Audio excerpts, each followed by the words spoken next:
Hello. Thanks so much to everyone for joining. Still letting a few people come in, and we will go ahead and get started. My name is Annelle Sheline. I am a research fellow here at the Quincy Institute for Responsible Statecraft, and it is my pleasure to have with me today Michael Schaeffer, Omer-Man, and Sarah Leah Whitson of Dawn, or Democracy for the Arab World Now, talking about their book, From Apartheid to Democracy, which I have right here, A Blueprint for Peace in Israel-Palestine. I'll just quickly read a bit about their very impressive bios. So Michael Schaeffer Omer-Man is the Director of Research for Israel-Palestine at Dawn. He is an expert on politics and society in the region with a focus on Israel's policies of occupation and annexation. Michael had previously worked as a journalist in Israel-Palestine for more than 10 years. He served as the editor-in-chief of 972 magazine for 7 years. Sarah Leah Whitson is the executive director of Dawn. She previously served as the executive director of Human Rights Watch's Middle East and North Africa division from 2004 to 2020. She has published widely on human rights and foreign policy in the Middle East, and regularly appears in global media. So it is a real pleasure to get to have both of you here today. And so what I hoped we would each begin with was essentially your goal in writing this book. And Sarah Leah, I was going to have you go first. And in particular, you open the book, you describe how it grew out of a conversation with, I believe, an AIPAC lobbyist on a train who, after a spirited discussion with you, said, well, what do you want us to do? Jump in the sea? And so, as you described, this book was to sort of answer that. So I hoped you could say a little bit more about that and just your overall goal in writing the book.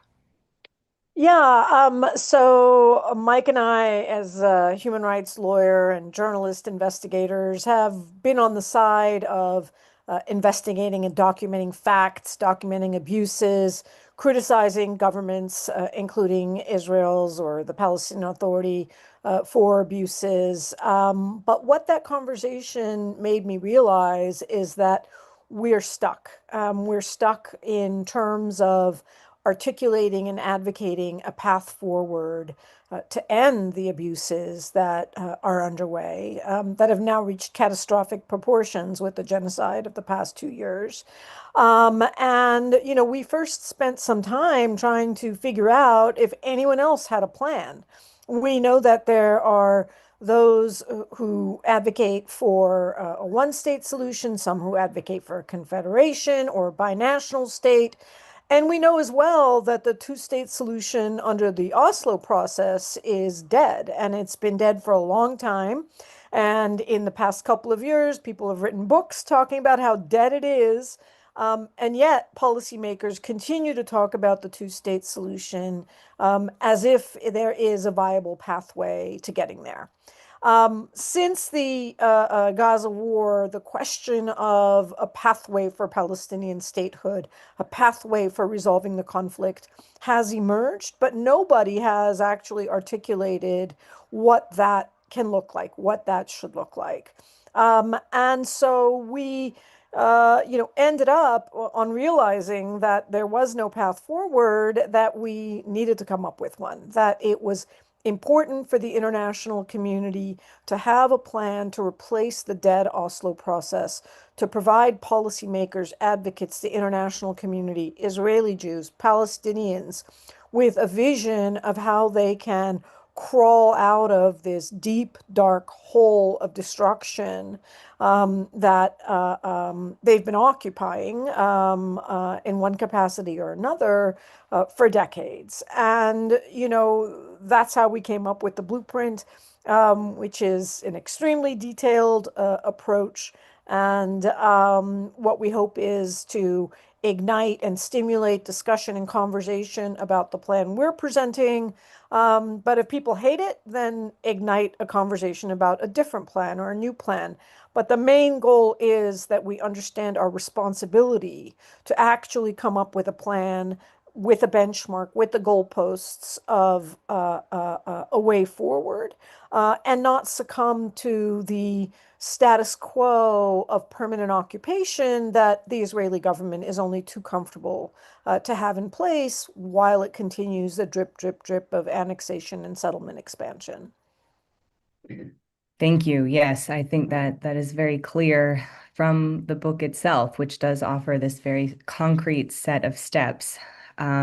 Mike, if you could talk a little bit about, if you wanted to add to what Sarah Lee had said about the objective in writing this book.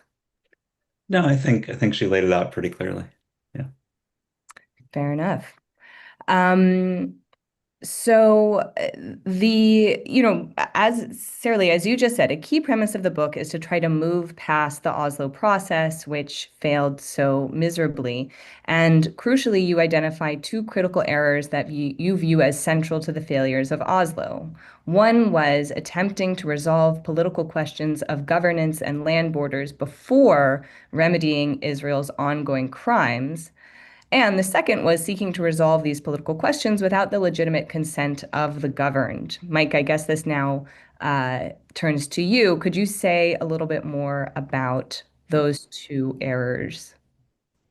Yeah, so, I think the first one in particular is the most evident in that it sought to resolve the conflict, to reach a final status agreement that would, in the words of the Israelis, end all Palestinian claims forward. Now that puts a lot of pressure on the process, on the goal, and it means that if the process doesn't reach where the end goal, then we're stuck in, as we've seen in Israel-Palestine over the past 30 years, just an entrenchment, an institutionalized entrenchment of the previous status quo of occupation and apartheid. Now, we did a lot of comparative research when we were looking at this question and how to do better. And I think something that Sarah Lee touched on, which is that we narrowed our focus to ending the crimes of apartheid and occupation. The legitimacy of calling those crimes and illegalities has only grown in the past few years, particularly with the International Court of Justice ruling that the occupation must end as quickly as possible, and the General Assembly adopting those conclusions and giving Israel a 1 year deadline, which it has since missed. But one of the countries that we looked at where I found a lot of inspiration in looking at partial solutions of just, ending the bad parts was Northern Ireland. And, they did not resolve the entire national issue between Protestants and Catholics or Irish and English. They managed to end the armed struggle, the occupation, the, political uh, imprisonments, the acts of terrorism and other violence targeting civilians. And they managed to do so in a way that actually laid a path forward where we've seen a lot of progress in, the past few years in particular, but over the years in general, that's simply ending the most egregious injustices that affect the people living in that area can create the political space to address the larger political issues. So that's the sort of the reasoning that we diverged from Oslo in that regard.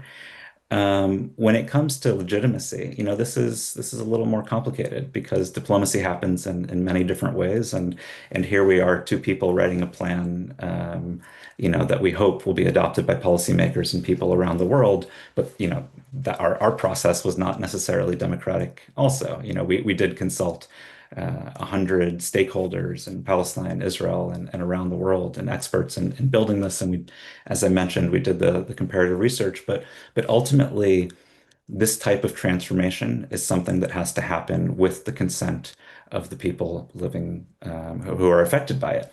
Now, in the case of Oslo, um, you had a minority government in Israel. You had a Palestinian government that was not elected at the time.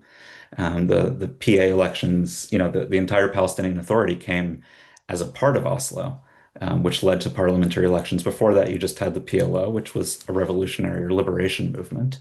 And it excluded a lot of political viewpoints on all sides, from religious Israelis, and although it's easy to write them off, they hold quite a bit of political power. The Israeli settlers, it wrote off Islamist and more religious or conservative aspects of Palestinian society. One of the great creations, or the horrible creations, of Oslo was that it created Hamas as a counterpoint to the PA, and Israel played an incredible role in shaping that and that process. So we take a much more radical approach to democratic decision making. Our first step is to create an assembly that represents the people of the territory. And again, we're talking about the territory between the river and the sea. So Israel, the West Bank, Jerusalem, and the Gaza Strip primarily, um, with a goal of holding elections as quickly as possible. In our 3-year process, that's a 3-year process. And I'm sure we'll get into the other aspects of that. And ultimately, for Israelis and Palestinians, once that political playing field has been leveled, once the sort of the grave injustices, like I discussed in Northern Ireland, are where the flames are lowered, then it's possible to do something like hold a referendum where the people can decide for themselves what type of government they want, how many states they want to live under, whether they want to live together or apart. Questions that if they were decided today, not only would it seem implausible to envision any of those, a path toward any of them, but if it failed, the fallback would be more occupation and apartheid and genocide. And so those are the main things that we tried to do differently from Oslo and to learn from it. Thank you. I think you've preempted kind of the some of the next question I was going to ask.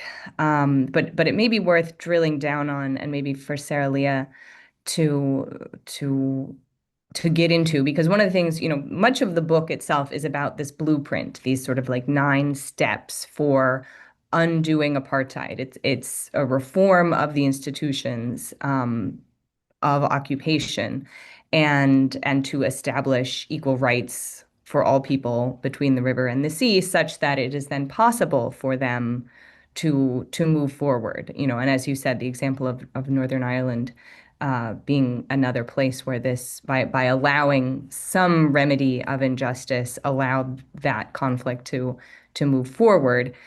Um, Sarah Leah, if you could talk a little bit about, in the book, it says the blueprint is not a plan for achieving national self-determination. It is a plan to create the conditions under which achieving self-determination and deciding political issues of governance are possible.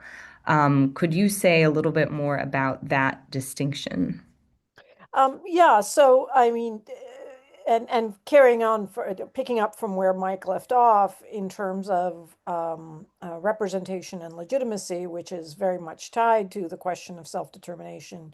Under international law, self-determination is a right of a people to choose their own government, to determine their future as a government or a political entity. But it can take many shapes and forms. You can have self-determination within a state, without a state. Statehood is not the only factor of self-determination. But what's also, I think, radical in our commitment to democracy is that we reject the approach of Oslo, of treating Palestinians and Israelis as 2 monolithic single issue blocks. That the Palestinian identity, that a Palestinian human being has only one dimension, and that is their Palestinianness. And a Jewish Israeli has only one identity, and that's their Jewish Israeliness. And so we reject sort of that flattening of individual human beings.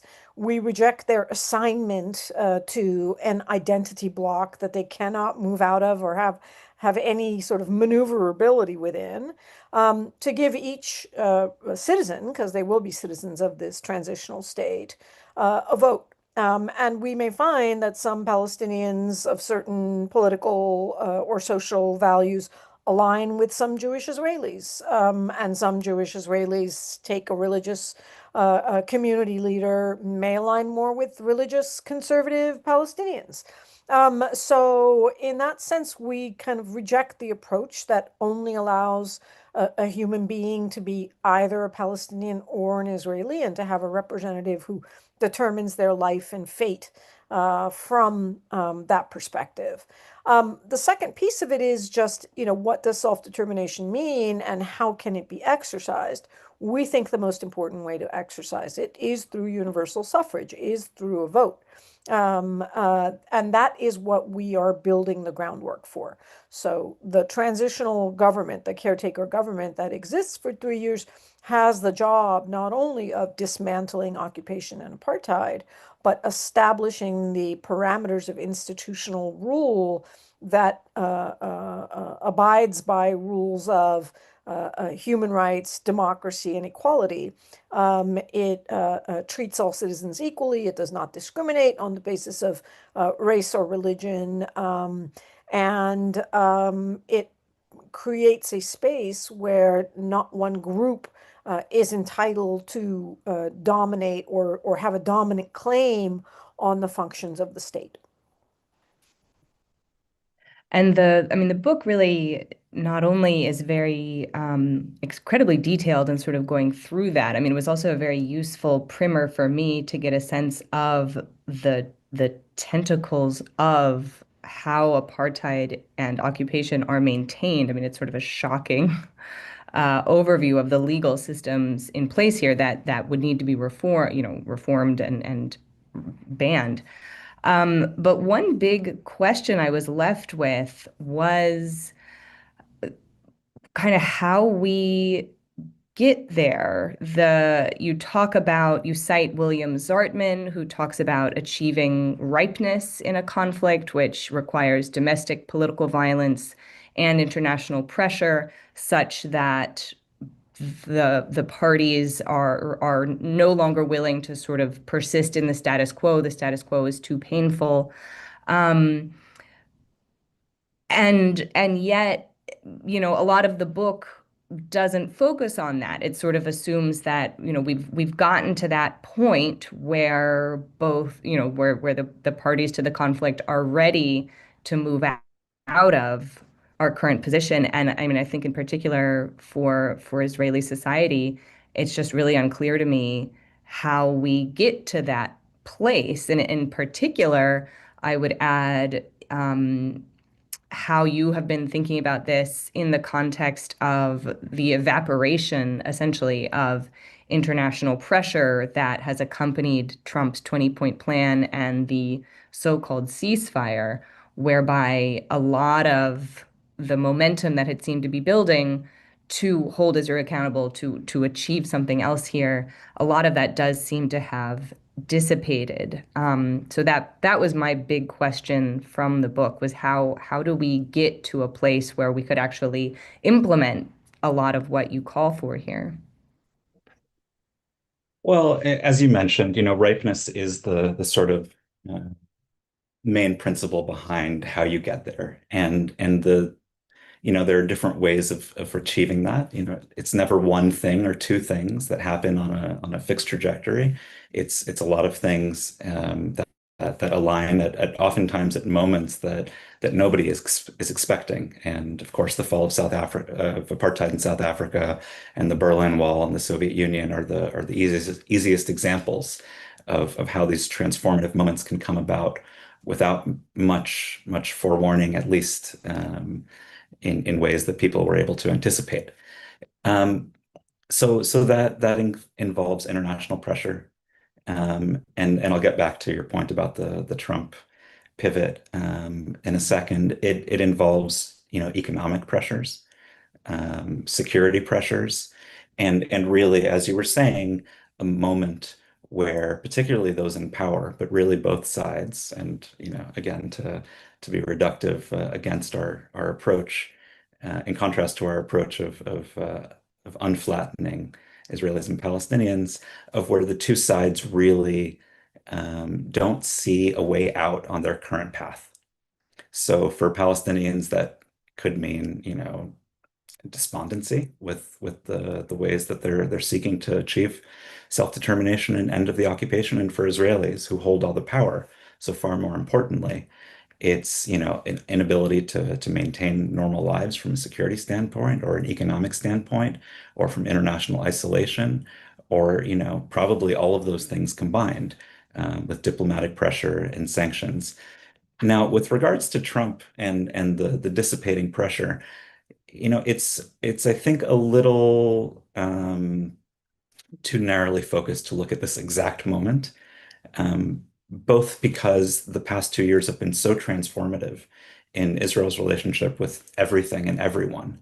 We saw arms embargoes from many countries, obviously not the ones that could have stopped this or the one that could have stopped this, but we even saw the United States limiting some weapons transfers when it thought that Israel was going too far in Gaza with the mass bombardments and the one-ton bombs. We've seen the ICJ decision or opinion saying that Israel's occupation is illegal. That was not the case a few years ago. And the European Union and many other powers, from the West to the global South, and the Hague Group and others are coalescing around, I think, a new impetus, which Sarah Lee alluded to in the beginning, that something has to change. Um, and so I think that while the tools that are specific to ending the war in Gaza, like certain arms embargoes or blocking of shipments and energy raw materials may sort of lose momentum, I do think that the Trump peace is not peace. It's a very fragile ceasefire that addresses Gaza only. We're watching as the West Bank sort of reignites as more oxygen, or maybe we're just able to see it more because the genocide has subsided in Gaza. It's been pretty bad over the past 2 years, and Israel's intransigence towards the global consensus that the occupation and apartheid regimes must end is only growing, and it's actually, the sense of impunity, I think, is only going to lead to more clashes with the types of countries that can ultimately exert the kind of pressure that could lead to such a moment. Um, I actually really want to hear Sarah Lee's addition to that because she, this is something that we discuss and think about quite a lot. Yeah, I mean, I don't know if this is what you had me in mind, but you put your finger, Annelle, on the challenge. The challenge is that the current reality of genocide, the current reality of a nuclear armed, intransigent, extremist Israeli government supported by the global superpower of the world, which has itself become increasingly lawless and disrespectful of law and human rights. It's hard to imagine a way out of that. It's hard to imagine or to feel anything but cynicism and hopelessness. And that's part of the problem. Part of the problem is that no one can even envision a way out. How do we get out of this mess? And that's where I think we in the policy community have a responsibility. We have a responsibility to kind of smack each other in the in the face, like to wake us up from our trauma and our stupor to say these are man-made problems and we got to come up with the man-made solutions. And it is on us. It is on everybody in the world, particularly those who consider themselves experts, particularly those who consider themselves dedicated to principles of international and human rights, to actually come up with a plan to help Israelis and Palestinians envision a different future, to contribute to an exercise in imagination, a detailed exercise in imagination, I hope a persuasive exercise in imagination, to remind ourselves that these are problems that can be solved with sufficient political will. These are not sort of climate change laws of nature beyond, our human capacity. No, these are fixable problems, and it's our responsibility and duty to come up with the solutions to address them and fix them, to make a contribution in that direction. I certainly felt that way after reading the book of, it provides such a clear blueprint. I mean, that is the idea is kind of like once we get to the point whereby we have this ripeness, this is kind of how you do that. And, I hear you on the need to try and smack ourselves out of the despondency. Um, the three of us had the opportunity to be in Bogota together for the emergency meeting of the Hague Group, um, which is came out of it's co-chaired by Colombia, which is why you're in Bogota, and South Africa, and was a group that formed just in January of this year of global South countries that were trying to hold Israel accountable.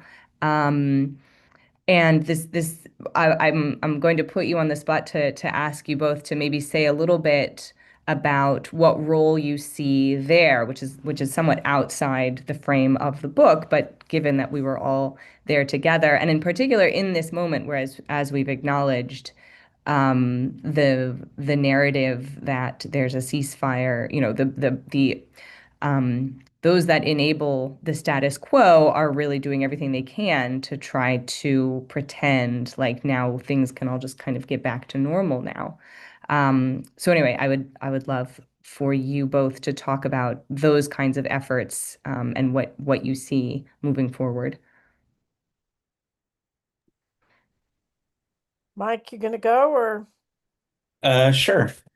I think similarly to what I was saying in my last answer, that as long as the United States in particular is the primary impediment to any progress on this issue, either by continuing to arm Israel and protect it from any international effect or any effective international pressure, to at least in the major institutions, going as far as, sanctioning large parts of the International Criminal Court and threatening to sanction the court itself just to maintain Israel's impunity.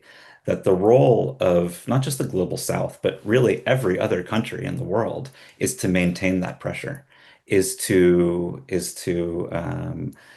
make clear to the United States, probably more than to Israel, that this is not something they will stand for. And that, whether they have the ability to stand up to the world's, remaining superpower, or whether there are other ways to register dissent and just use this as a moment to shape the international system in a way that moves away from that hegemony, from that, US control of every single issue, is that type of movement is what will get us closer to the point where meaningful pressure exists, and closer to the moment where the political will to do something different exists in capitals around the world, but in particularly in, Tel Aviv and Jerusalem and Ramallah. Um, so, while the power of Colombia and South Africa and the other countries who are sort of leading the Hague Group, although there were lots of encouraging other countries that were participating, Brazil and I think Portugal and some other European countries were there as well. It's really about maintaining that pressure and ensuring that the venues, like the United Nations, which have been taken from the movement for justice and for resolving the situation in Palestine, that alternatives come up, and alternative ways, as I've said, to maintain and build that pressure. I would only add, sorry, just on that note, obviously the international community coming together to increase pressure on Israel, reject and the Israeli atrocities and the Israeli recalcitrance and annexation goals and so forth. They're all very important, but they're increasingly, both in the United States and Western Europe in particular, these are important also as in order to preserve domestic freedoms and domestic freedoms of speech. What Israel and its supporters have done, having sort of lost the Hasbara narrative, having lost popular support in the face of their crimes, around the world is, instead of trying to persuade people to love Israel because of, whatever propaganda and spoils they offer, but to force us to remain silent on Israel, to censor speech and sanction speech that's critical of Israel, to attack the international courts and that are designed for the protection of everyone. So I think that is being increasingly understood, even in the United States, where the Republican Party is now internally at war with itself over the question of Israel and Israeli backers' influence within our government. We have political candidates now who are running on a platform of refusing to take support from AIPAC, something I never thought I'd see in my lifetime. And so, the public opinion, popular opinion, the discussion is shifting on Israel, even in the United States. And the world is rife with black swans, where when we saw the Arab uprisings, no one predicted that the Egyptian population would turn against its own government with the rapidity that it did. And then, seven other countries as well, led by Tunisia. Putting aside the question of the failures of those democratic uprisings, perhaps no small part due to the absence of a plan. We cannot rule out the possibility that the Jewish Israeli people will say enough. Will say enough to the slaughter, will say enough to the isolation and ostracism. And we hope that the existence of a plan such as ours, which is designed to ensure the security and safety and self-determination of Israeli Jews, alongside those benefits for Palestinians and other minorities living in Israel-Palestine, is going to encourage a move in that direction to reject the criminal regime of Israel, because we do think it's doing more harm than good, even to the Israeli people. I there are a few more questions in the chat of people, this question of like, how do we really get there? But I certainly hear you on, the book is about in part helping us get there to sort of envision something different. And so let's get into a little bit more of kind of some of the specifics that you lay out, and this has also come up in the chat.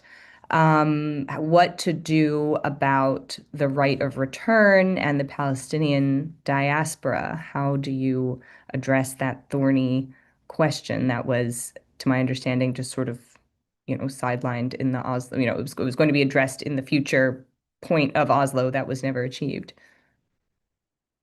I guess Mike. Sure, I can take this. Um, the short answer is that this plan cannot do everything. And that in order to create a situation, like self-determination, where the refugee question can be resolved, where the rights of Palestinian refugees can be, where they can manifest and actually, take advantage of those rights and realize them, um, requires ending the apartheid and occupation regimes, because those are the main instruments and ideological frameworks that really preclude any meaningful or satisfactory resolution to the refugee question. Now, while we do punt on that a little bit, we certainly didn't do so lightly, and we don't ignore the matter. So, again, in this plan, which we believe is a viable plan, but we encourage others to improve upon it or create alternatives. But in this plan, we, from day one, recognize the rights of Palestinian refugees as they are enshrined in international law and in UN Security Council resolutions for the past 70 something years. We create a refugee and restitution ministry, which, while we're not trying to dictate, particularly in a transition period, what the return or the realization of the rights of refugees, how exactly it's manifest, to create the plans, kind of like we are here for the transition, to create policy options for whatever government comes next so that they can actually move forward with those. Thirdly, we start to treat the Palestinian refugee population and in a lot of ways, like Israel treats diaspora Jewry as having an official connection to the place, as one where there are obligations toward it. The Jewish Agency for Israel, which, was the precursor to the first Israeli government, really, um, you know, to this day works to help Jews in distress around the world. And likewise, we create, processes and mechanisms for Palestinian refugees and diaspora Palestinians whose lives are in danger to immediately return and for immediate family reunification. And on top of that, I'm sure you know, and many of our listeners know, refugees are not only external in Palestine, the internal displacement both within the territory that became Israel, within the West Bank, and of course, we know that Gaza is majority of people who have refugee status, according to UNRWA, and who, came from different parts of the land. So, another way that we address this question is by immediately restoring all freedom of movement within the entire territory. And we obviously make some compromises in order to make that less disorderly and with as little disruption as possible, and to minimize the ways that spoilers could exploit that type of sudden change. But these are all things that we incorporate. But in particular, it's centering the importance of it, both in the guiding documents that are supposed to guide this transition that we lay out, in the preparatory steps that we take, in the declarative steps, and in knowing, as I started out with, that I think one of the things that Oslo proved is that insisting on solving this question before you actually change the situation is one way of hijacking and ultimately derailing such a process. So those are at least part of the answers. Thank you. Clearly, you don't punt that hard on that, though, as you said, part of the point of this isn't necessarily that the book provides all the answers. It merely sets up a system within which people in Israel-Palestine would have the opportunity to make these decisions for themselves, that there would be equal rights and suffrage. Um, and so, on the one hand, you're being asked to it's like, how would you do with this? And what's the plan for that? And it's like, well, part of the point is the plan should just be enable people in this territory to come to those decisions themselves. One other question. So the book starts off with frequently asked questions, which is understandable given how what the fraught nature of the topic. And one that you identify is, why does the blueprint sideline the state of Palestine? Could you talk a little bit about that, Sarah Lee? Yeah. So, we sideline the state of Palestine, I suppose, the way that we sideline the current Israeli government. Both of these entities must turn over whatever powers and authorities they have to a caretaker government. But we don't give any particular elevated status to either government, and certainly not the Palestinian authorities, such as it represents the state of Palestine, because it doesn't actually have the powers and exercises of statehood in Palestine, nor does it resolve the issues of statehood and what statehood should look like in a democratic fashion. That's, a very summary argument, but really the state of Palestine now exists theoretically. The actual Palestinian government apparatus is the Palestinian Authority, which has very, very limited effective powers, effectively not more than municipal powers. If I could just expand upon one thing that Sarah Lee alluded to, which is that the starting point is that there is a one state reality today. And and the way to deal with the one state reality in the absence of a political process, in the wake of the failure of the repeated failure of Oslo and the lack of any other process that emerged to come out of that, is to transform an undemocratic one state reality into a more democratic one state reality. And again, As we said, that's for transitional purposes. It could be permanent if folks decide that.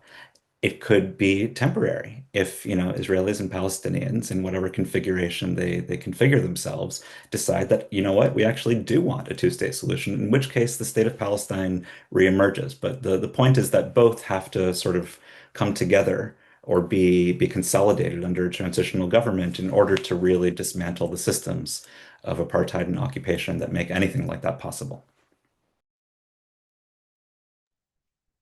We've got a lot of questions in the Q&A, some of which go back to just this fundamental issue of how do we get here, which I think we've addressed. One question I had on page 79, you explained that the United States' continued insistence on excluding Hamas demonstrates the lack of desire for peace.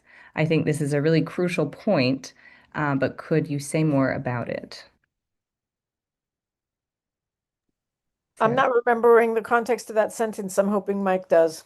Yeah, briefly. I think it comes down to something we've been speaking about throughout, which is this idea of democratic decision making and political inclusion. And while the United States certainly had reasons for having zero contact policies with Hamas, as Yitzhak Rabin famously said, and I'm sure he was paraphrasing somebody else, you don't make peace with your friends, you make it with unsavory enemies. And I don't think there's a greater example of how quickly those political considerations can change than the president of Syria being hosted in the Oval Office this past week, who was, up until weeks, if not months ago, the designated terrorist, head of, a designated terrorist organization that the United States and this Trump administration and the previous one had described as one of the biggest threats to Western civilization.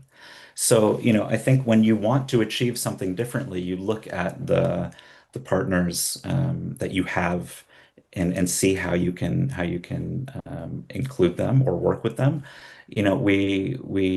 We do have lots of stipulations, not only for Palestinian groups, but also for elements of Israeli society and armed Israeli groups about what participation means and the kind of commitment to the process and values of it. But I think we both feel very strongly that, not only is inclusion the best way to mitigate spoilers in a process like this, but also, Hamas, regardless of what you think of their tactics and killing civilians is, I think, abhorrent, no matter who does it. But they are popular in Palestine for a reason, and part of it is because of their sort of religious conservative value system. Part of it is because of the corruption of the PA and the PLO, and the ways that it's been seen to become a contractor of the Israeli occupation. But the point being that we want to include as many people and their representatives as possible. So, excluding Hamas and other specific groups that Israel and the United States and others have found expedient to declare terrorist organizations may be legitimate from a counterterrorism standpoint, but it's not from a democratic political inclusion perspective that can actually lead to a situation where you don't have that type of violence, and nobody has the reasons to turn to that kind of violence to achieve what are ultimately political goals.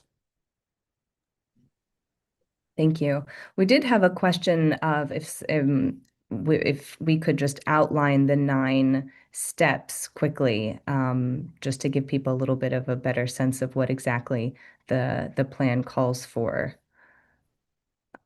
I also have them in front of me if you don't. I'm just pulling up my PowerPoint where I have them laid out easily, but Mike can start and I can pick up if he has it handy in front of him. Yeah, so this all starts with, as we said, the existence of political will, which can come out in a million different ways. We obviously outline the ones that we can envision the most, and which we think have the most likelihood of happening, at least under the current circumstances. But once that political will exists, to create an assembly that nominates a transitional government, a caretaker government, which has international supervision, but is ultimately led by Israelis and Palestinians, or Palestinians and Israelis, with a guiding set of principles, which I mentioned a minute ago. The biggest, most important step in undoing and dismantling apartheid and occupation is the revocation of emergency military orders, which form the basis of the occupation, of categorical discrimination against different groups of people, whether it's ethnic or religious, and also pivotally are the foundations for restrictions on movement that are, applied primarily to Palestinians. So restoring freedom of movement, um, replacing the judicial system. Sorry, do you want to jump in? No, no, I thought you were looking to see what the next court was, creating the high court for the transition, with a new judiciary, merging the existing judiciaries and courts, across Israel and Palestine into one judicial body, subject to one basic law. Integrating the 2 dozen court systems that exist, but allowing them to maintain their local functions where they exist as local courts and in wherever they're located. So yeah, followed by a comprehensive process for revoking racist and discriminatory laws, um, and reforming those that need to be reformed, because oftentimes bad laws still serve a need, even if it goes about it in the wrong way. As we mentioned, extending citizenship rights to everybody living between the river and the sea, integrating security forces. So, I think this is one thing that we get a lot of questions about.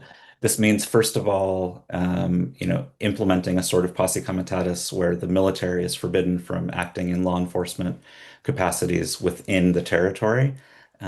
Instead, making that all civilian police and integrating the police forces, obviously with processes of lustration to exclude the most egregious human rights offenders, releasing all administrative detainees and political prisoners, recognizing the rights of Palestinian refugees, and as we mentioned, putting in place the infrastructure to start creating the policy frameworks in which those can ultimately be resolved.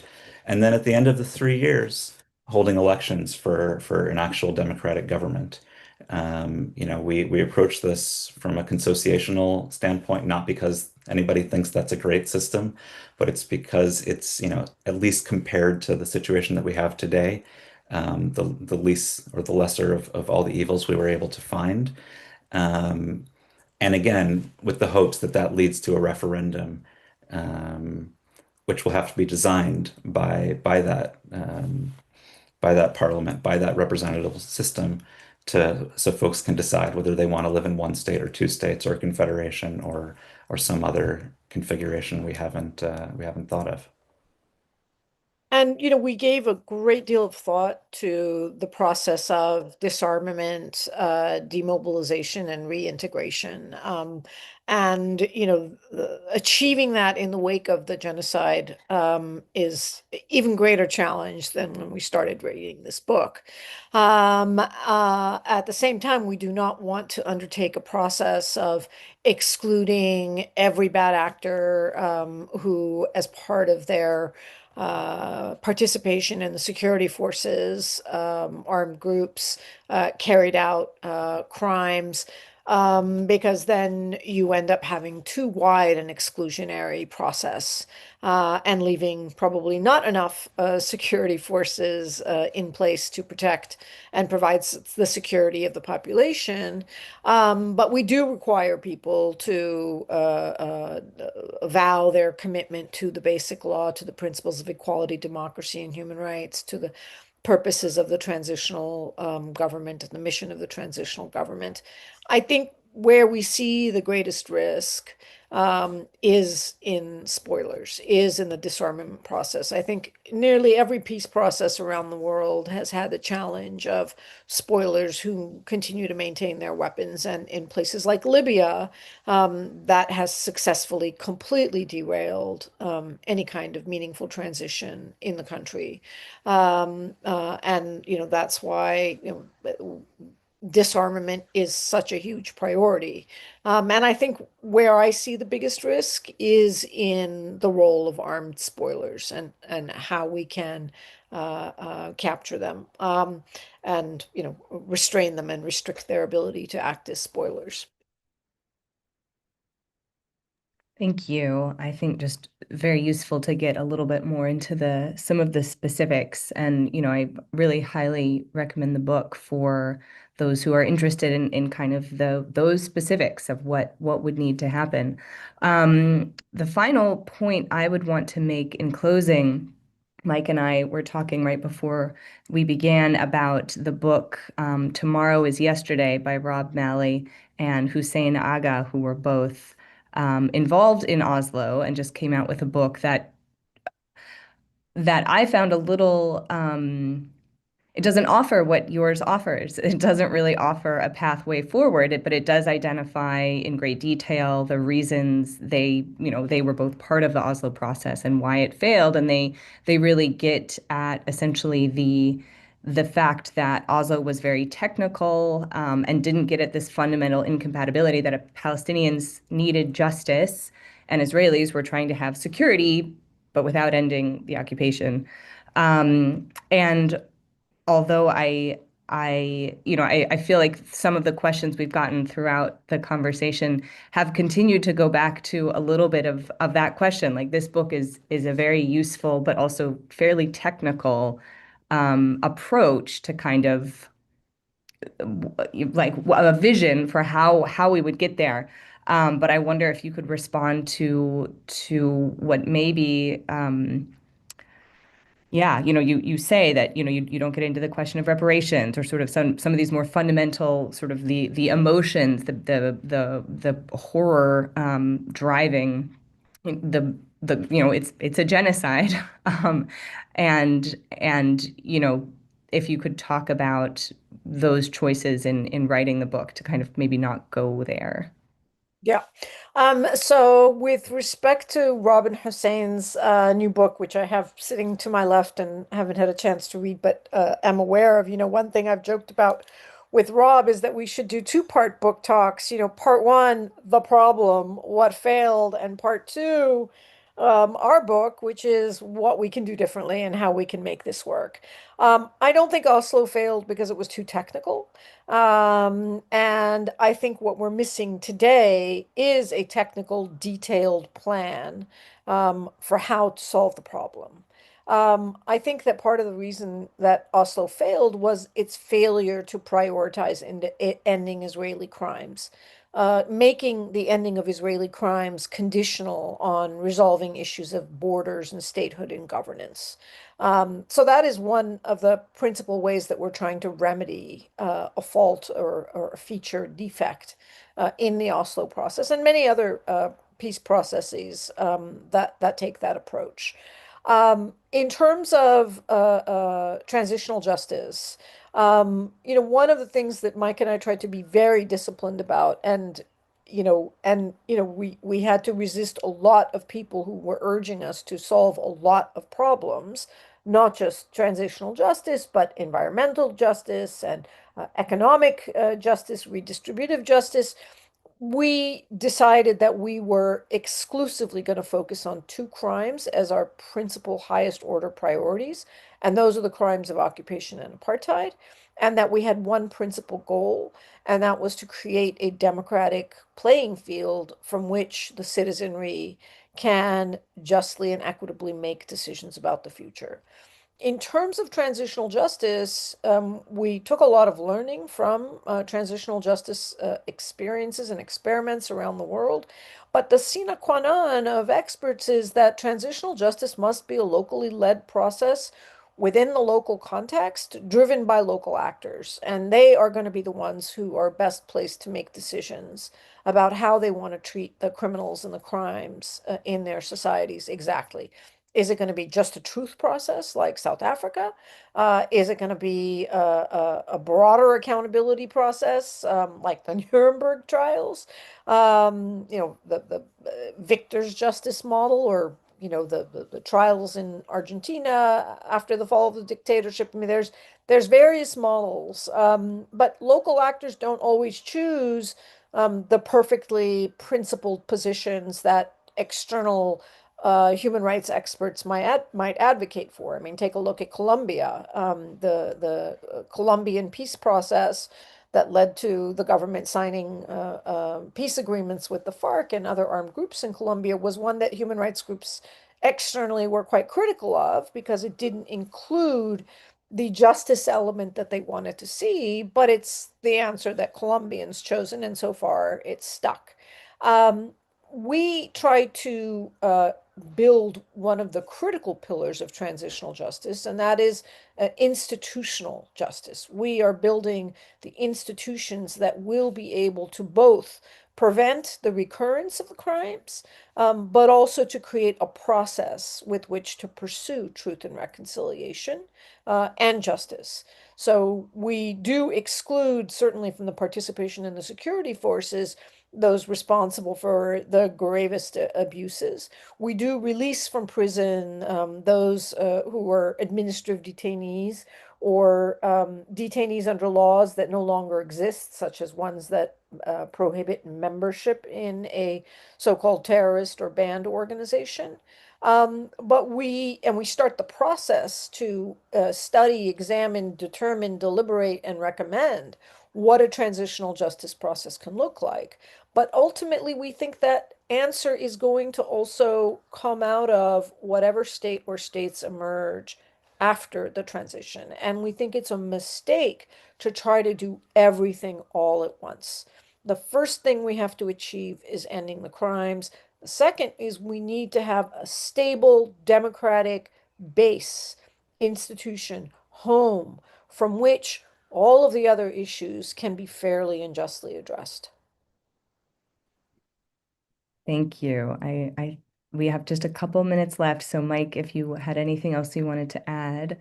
I couldn't have said it better myself. Well, Um, Yeah, and I see there are a lot of questions in the chat, which I'm not able to read, but I see if folks want to email us or contact us. I'm sure Annelle and Quincy can share our emails and contact information.